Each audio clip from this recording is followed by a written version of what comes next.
Book of Heaven, Volume 28, April 1st, 1930. What it means to enter into the prime act of the divine will. The little drops that the creature forms in its sea of light. How God, in all created things, places as many acts of love for as many times as the creature was to make use of them. How life has need of nourishment.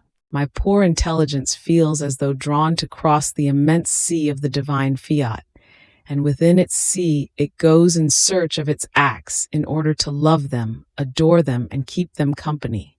So, my poor mind is under the influence of an irresistible force that makes it always go wandering in search of the acts of the supreme volition. But while I was doing this, I thought, what good do I do in going around over and over again in the sea of the divine fiat? And my sweet Jesus told me, My daughter, as many times as you go around in the sea of my divine will, so many places you take in it, and you form your little drops within our sea, which dissolve in it and remain inseparable. And we feel your little drops that love us and form one single life with us. And we say, the newborn of our will loves us within our sea, not outside of it. It is right that we give her the rights to let her come into our sea as many times as she wants. More so, since she wants nothing other than what we want. And this is the greatest joy that she brings to us, as if she were bringing to us, on her little lap, all of our divine will. And overflowing with it from all sides, she remains eclipsed within its light. And we enjoy in seeing your littleness enclosed within our light. And if you feel the irresistible force of coming to do your little rounds in the sea of our fiat, it is the ruling force of it that loves so much to see your littleness forming the little drops of light within its sea. This is what it means to enter into the prime act of our volition, the creature taking her place in it and forming in it her little drops. Therefore, hold it as a great fortune. You're going around constantly in our fiat. Then I was following the acts of the divine fiat in the creation, and it seemed to me that all were palpitating with the love of their creator toward the creatures. The heavens, the stars, the sun, the air, the wind, the sea, and all created things are in perfect accord among themselves. So much so that, even though they are distinct among themselves, yet they live as though fused together. And this is so true that wherever there is the light of the sun, within the same space there is air, wind, sea, earth, but each one has its distinct heartbeat of love toward the creature. But while I was thinking of this and other things, my lovable Jesus, clasping me in his arms, told me, My daughter, our love in creation was exuberant, but always toward man. In each created thing we placed as many acts of love for as many times as the creature was to make use of them.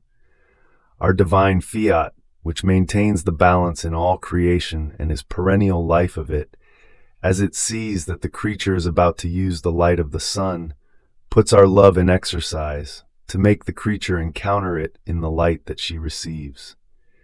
If she drinks, our love makes itself be encountered, so as to say to her while she drinks, I love you. If she breathes the air, our love says to her, repeatedly, I love you. If she walks, the earth says to her, under her steps, I love you.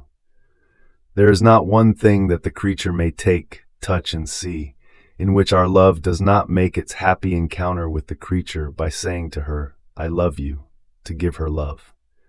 But do you know what the cause is of so much insistence of our love? To receive, in each thing that the creature may take, the encounter of her love. So the infinite love wanted to meet with the finite love and form one single love, so as to place in the creature the balance of its love.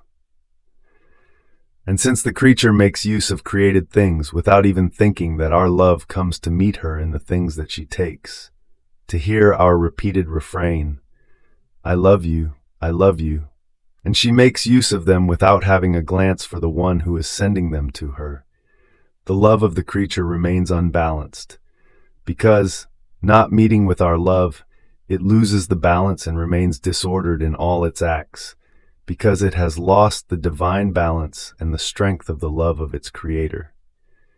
Therefore, be attentive with your requital of love to repair me for so much coldness of creatures. Then I continued my round in the acts of the divine will, and I thought to myself, but what is the use for the so many times I go round and round in the supreme fiat to follow its acts?